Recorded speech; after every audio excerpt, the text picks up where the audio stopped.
Welcome to New Testament in a Year. Day 58.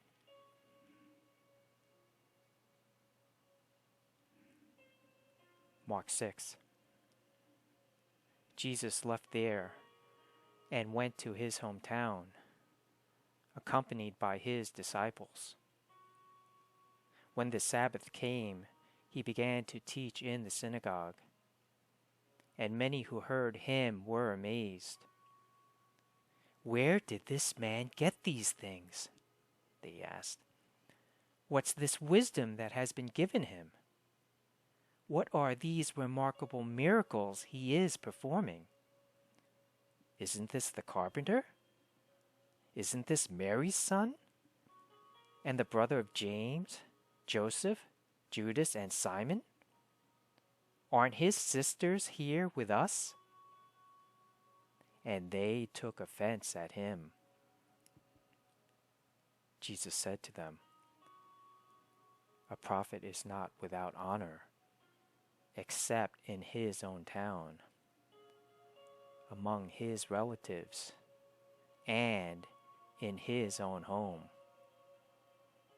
He could not do any miracles there, except lay his hands on a few sick people and heal them.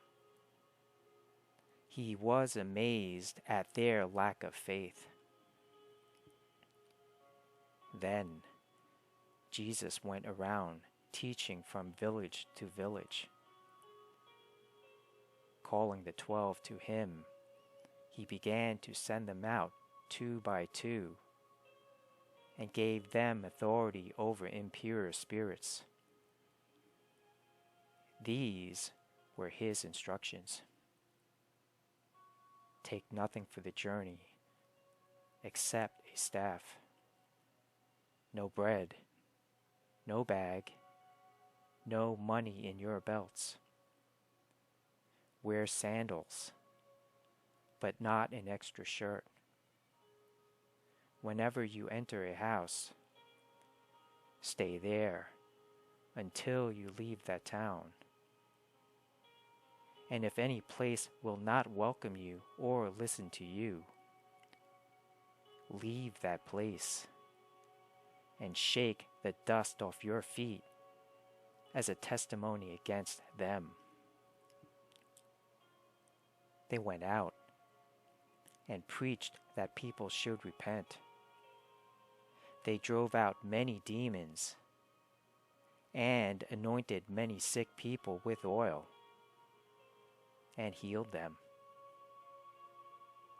King Herod heard about this, for Jesus' name had become well known. Some were saying, "John the Baptist has been raised from the dead, and that is why miraculous powers are at work in him." Others said, "He is Elijah." And still others claimed, "He is a prophet, like one of the prophets of long ago." But when Herod heard this, he said, "John, whom I beheaded, has been raised from the dead." For Herod himself had given orders to have John arrested, and he had him bound and put in prison. He did this because of Herodias, his brother Philip's wife, whom he had married. For John had been saying to Herod, "It is not lawful for you to have your brother's wife." So Herodias nursed a grudge against John and wanted to kill him. But she was not able to, because Herod feared John and protected him, knowing him to be a righteous and holy man. When Herod heard John, he was greatly puzzled. Yet he liked to listen to him. Finally, the opportune time came.